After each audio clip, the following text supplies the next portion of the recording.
안녕하세요. 하루 필수 말씀 충전 하필 큐티 조정환입니다. 오늘 함께 나눌 하나님 말씀은 역대하 5장 1절에서 14절까지 말씀입니다. 솔로몬이 여호와의 전을 위하여 만드는 모든 일을 마치게 됩니다. 그래서 솔로몬이 그의 아버지 다윗이 드린 은과 금과 모든 기구를 가져다가 하나님의 전 곳간에 두게 되죠. 이렇게 모든 것이 완성한 후에 한 일은 무엇이냐면 솔로몬이 여호와의 언약궤를 다윗성 곧 시온에서부터 메어 올리고자 하여 이스라엘 장로들과 모든 지파의 우두머리 곧 이스라엘 자손의 족장들을 다 예루살렘으로 소집을 하게 됩니다. 이렇게 해서 이스라엘의 모든 사람이 다 왕에게로 모이게 되었다라고 하면서 우리가 이제 살펴봤던 성전의 공사가 완성이 되고 난 이후에 그곳에 기구를 모두 배치를 하고 마지막에 이 언약궤를 옮기게 되면서 모든 성전 공사의 완성 단계가 이루어지게 됩니다. 이때에 우리가 살펴보게 되는 것은 계속해서 이제 모든 이스라엘이 함께 이 일에 동참했다라고 하는 사실이에요. 그래서 이 모든 이스라엘이 장로들과 우두머리와 족장들이 다 함께 모인 가운데에서 성전 완공을 기뻐하고 축하하는 그런 예배를 드리게 되는 걸 보게 됩니다. 그래서 누군가의 주도적인 어떤 한 사람의 열망과 노력이 아니라 모든 이스라엘이 함께 꿈꾸고 바란 그 일이 완성되었다라고 하는 측면을 강조하는 것을 볼 수가 있어요. 여기에서 일곱째 달 절기에라고 하는 것은 굉장히 좀 의미가 있을 것 같은데, 일곱째 달 절기라고 하면은 우리가 아는 것처럼 초막절입니다. 그래서 초막절에 이 일을 한 것인데, 초막절이 의미 자체가 광야에서 하나님께서 함께 하셨던 그 시간을 기억하고 또 하나님께서 약속의 땅에 들어가게 하셨을 때에 그 광야에서 함께 하셨던 분께서 이 땅에서 늘 언제나 우리와 함께 계시고 동행하신다라고 하는 것을 기억하고 감사하는 그런 예배의 절기예요. 그렇다면 하나님께서 광야 속에서 이 언약궤와 함께 늘 언제나 동행하시는 분이셨는데, 이제는 하나님께서 이 성전 가운데 함께 계심으로 말미암아서 이 초막절의 완성이 이루어지는 것을 우리가 볼 수 있게 되죠. 그래서 광야에서 함께 하셨던 분께서 이제 성전에서 함께 하시는 모습으로 보여지게 되는 겁니다. 이스라엘 장로들이 이름에 레위 사람들이 궤를 메게 되어 다윗이 실수했던 것들을 반복하지를 않죠. 이 레위 사람들이 궤를 메고 적법한 절차에 따라서 예배를 드리게 되는 걸 보게 됩니다.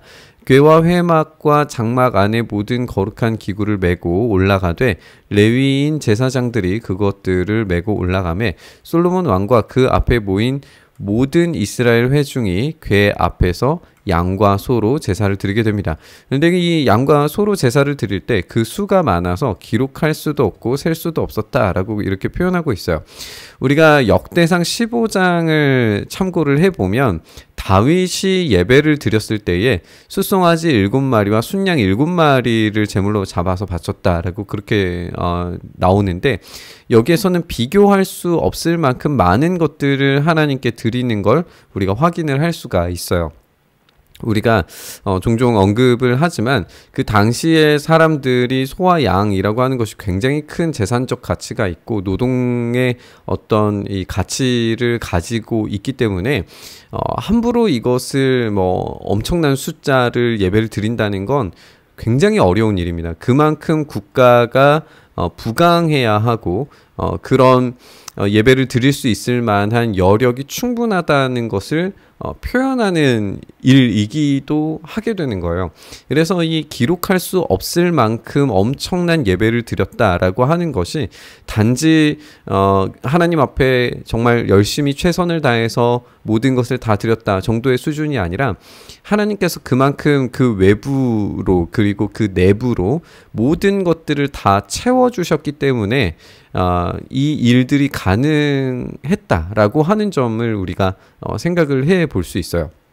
하나님께서 솔로몬을 그만큼 부강하게 하셨고 그 채워주심 때문에 이런 예배가 가능해지는 거죠. 그러니까 이들은 스스로 예배를 드리는 것 같지만 결국에는 하나님께서 이 모든 예배의 공간을 허락하시고 예배의 장소를 허락하시고 그 천상적 공간을 지상의 땅 위에 만들도록 하는 것을 허락하시고 심지어는 예배 드릴 수 있도록 하는 그 엄청난 양의 소와 이 양을 드릴 수 있을 만큼의 부유함을 이스라엘 가운데 허락하셨다는 거죠. 이 부분에서 하나님께서 이 예배의 주관자로서 여전히 일하고 계신다라고 하는 점을 확인을 해볼 수가 있습니다. 제사장들이 여호와의 언약궤를 그 처소로 메어 드렸으니 곧 본전 지성소 그룹들의 날개 아래다 이렇게 이야기하고 있죠. 그룹들이 궤 처소 위에서 날개를 펴서 궤와 그 채를 덮었습니다. 그 채가 길어서 궤에서 나오므로 그 끝이 본전 앞에서 보이나 밖에서는 보이지 아니하며 그 궤가 오늘까지 그곳에 있으며 궤 안에는 두 돌판 외에는 아무것도 없으니 이것은 이스라엘 자손이 애굽에서 나온 후 여호와께서 그들과 언약을 세우실 때 모세가 호렙에서 그 안에 넣은 것이었다 이렇게 소개하고 있습니다. 이제 언약궤가 지성소 안으로 들어가는 것을 보게 되는데요. 우리가 어제도 함께 살펴봤었지만 이 지성소는 정육각형의 그런 크기로 되어져 있고 그 그룹들이 양쪽 날개로 이제 덮고 있는 것을 우리가 볼 수 있는데 지금 재미있는 표현은 뭐냐면 이렇게 그 휘장 문이 있다고 표현을 했죠. 그래서 여기에 그룹들이 양 날개를 펼치고 이제 좌우에 있는 모습인데 여기에 이제 법궤를 두게 되는 거죠. 그러면 이 법궤를 옮기려고 했던 이 채가 이 밖으로 삐져나왔다라고 하는 거예요. 그래서 이 내 성전 안에서는 이제 볼 수 있는 건데 밖에서는 볼 수 없다라고 하는 표현이에요. 좀 이상한 표현이기는 한데 이런 것들을 왜 자세하게 기록했을까를 생각을 해보면 제사장들이나 이제 이 안에 들어가서 볼 수 있는 것이지 다른 사람들은 여기 안에 들어갈 수도 없고 그 안에 어떻게 생겼는지도 모르잖아요. 그러니까 이 모습을 자세하게 표현함으로써 이제 하나님이 어떻게 어떤 공간에 임하고 계시는지를 우리가 살펴볼 수 있게 돼요. 또 한 가지는 좀 이제 상상을 좀 동원해 보자면 이 채가 나오도록 하면서 이 채의 의미가 하나님께서 언제나 어디서나 함께 동행하신다라고 하는 것을 우리에게 보여주는 그런 의미를 가진 게 이 채의 의미잖아요. 근데 우리가 함께 나눴듯이 이 휘장문이라고 하는 것은 하늘을 상징하는 거였어요. 거룩한 이 천상적 공간에 이 하늘로서 이제 막혀져 있는 것인데 이것을 살짝 드러내어서 이 채 때문에 살짝 드러내어서 그 공간이 보여지게 되는 것은 전적으로 하나님께서 허락하셨기 때문에 그래요. 하나님께서 이 채를 언제나 동행하시는 그 의미를 제사장이 보도록 만드심으로써 이제 이곳에서 예배하는 자들이 결국 하나님의 허락 하에 있다라고 하는 점을 계속해서 보여주고 강조하는 것을 우리가 생각을 해볼 수 있는 거죠. 그리고 여기 안에 이제 두 돌판 외에 아무것도 없다라고 되어져 있기 때문에 이곳에서 이제 생각하고 보게 되는 건 하나님의 그 율법이 어디에서 제공되었는가, 그리고 이 율법을 지키고 수행할 때에 어떠한 복이 임하는가, 이것들을 생각하게 되겠죠. 그래서 하나님께서 허락하신 그 청상적 공간에 들어가려고 하는 인간이 기억해야 하는 것은 이 율법에 온전히 순종하고 있는가, 하나님의 말씀에 이 창조 원리에 따라서 하나님이 주신 그 원리에 따라서 살고 있는가, 그것을 지키고 수행하고 순종하고 있는가를 끊임없이 생각을 해야 하는 거죠. 그래서 하나님께서 늘 언제나 동행하시고 그것을 허락하신 분이라는 사실을 계속 기억하면서 이 예배의 자리로, 천상의 공간으로 나아가야 했던 겁니다. 근데 우리가 이제 한 가지 난점은 히브리서를 확인을 해보면 여기 안에 궤 안에 들어가야 하는 물건이 두 가지가 더 있는 것처럼 보여진단 말이에요. 만나가 든 금 항아리와 그리고 아론의 쌍난 지팡이가 있는 것으로 보여지죠.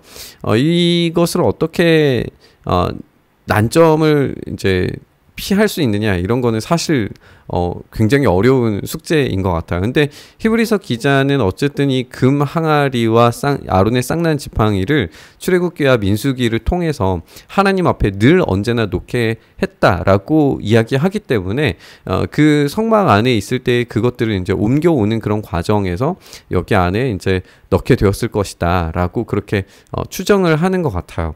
그리고 그럴 만한 어떤 근거들이 있었을 거라고 학자들도 이제 생각을 하죠. 우리가 이제 알 수는 없지만 어쨌든 여기에서 그렇다면 강조되는 것은 무엇이냐면 이런 나머지의 이 이야기들, 그러니까 하나님께서 광야에서 어떻게 행하셨는지에 대해서 포커스가 맞추어지기보다 이 율법에 대한 수행과 순종에 지금 포커스가 맞추어져 있다라고 하는 점을 우리가 생각을 해볼 수 있죠.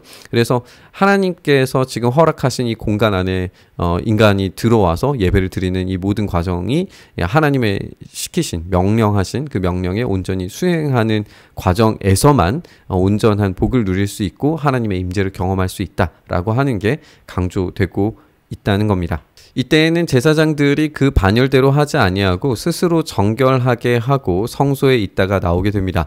노래하는 레위 사람 아삽과 헤만과 여두둔과 그의 아들들과 형제들이 다 세마포를 입고 제단 동쪽에 서서 재금과 비파와 수금을 잡고 또 나팔 부는 제사장 120명이 함께 서 있다가 나팔 부는 자와 노래하는 자들이 일제히 소리를 내어서 여호와 하나님을 찬송하며 감사하게 됩니다. 나팔을 불고 재금을 치고 모든 악기를 울리면서 소리를 높여서 여호와 하나님을 찬송하여 이르되 선하시도다 그의 자비하심이 영원하도다 라고 그렇게 찬송을 하죠. 그때 여호와의 전에 구름이 가득한 것을 보게 됩니다. 제사장들이 그 구름으로 말미암아 능히 서서 섬기지 못했으니 이는 여호와의 영광이 그 하나님의 전에 가득했기 때문이다 이렇게 이야기하고 있습니다. 하나님의 영광이 구름으로 임하는 것과 지금 여기 나팔 부는 것과 또 이제 노래하는 일제히 소리를 내는 이런 장면들이 다 결합이 되어서 이 시내산을 떠올리게 만들죠. 이 시내산에서 하나님께서 율법을 주셨을 때, 십계명을 주셨을 때에 이 시내산 꼭대기가 구름으로 빽빽하게 채워져 있었고 그때 하늘에서 천둥과 나팔 소리 같은 것들이 들렸고 그곳에서 이제 이 하나님께서 율법을 주신 것이기 때문에 지금 이 공간이 거룩을 향하여서 가장 높은 곳을 향하여 가는 이런 모습을 확인을 할 수가 있죠. 우리가 레위기 말씀 나누면서도 함께 생각을 했었는데 거룩에는 어떤 단계들이 있어요. 이 부정의 단계, 또 정결의 단계, 거룩의 단계가 있고 이 최고의 거룩한 단계로 나아가게끔 되어져 있어요. 성전도 구성이 그런 식으로 되어져 있죠. 이제 뜰이 있고 거기에 이제 성전이 있고 그 안에 성소가 있고 가장 거룩한 지성소가 있습니다. 이렇게 3단계의 어떤 나누어지는 거룩의 이 단계성을 보게 되는데 지금 여기에서 확인할 수 있는 건 뭐냐면 하나님께서 그곳에 구름으로 임하심으로써 이곳이 바로 하나님께서 임재하셨던 그 시내산 가장 높은 곳에 거룩을 재현하셨다라고 하는 것이고 하나님께서 천상의 공간을 이곳에 허락하셨다라고 하는 것을 우리가 확인을 해볼 수 있어요. 그래서 시내산 이후에 이스라엘 백성들이 광야를 떠돌게 되기는 하지만 그 가운데서 늘 언제나 함께 하셨던 하나님께서 이제 이 성전에서 그들과 늘 함께 하시겠다라고 하는 약속을 보이신 걸 우리가 확인해 보게 됩니다. 우리가 함께 나눈 것처럼 이 성전의 완성됨은 결국에 하나님께서 이루시고 하나님께서 완성시키시고 그 모든 것들을 허락하셨을 때 이 성전의 완성이 가능했다라고 하는 것을 살펴볼 수 있습니다. 그리고 하나님께서 그들과 함께 하실 때에야 비로소 성전이 완성된다라고 하는 점을 우리가 생각해 볼게 됩니다. 우리의 삶에 주님께서 성전 되심을 우리가 기억하면서 또 주님의 그 성전답게 사는 삶이 매우 필요한데 그 성전된 삶을 결국 완성하는 것은 하나님의 임재 안에서 또 우리의 순종 안에서만 가능하다는 걸 우리가 기억해 봤으면 좋겠습니다.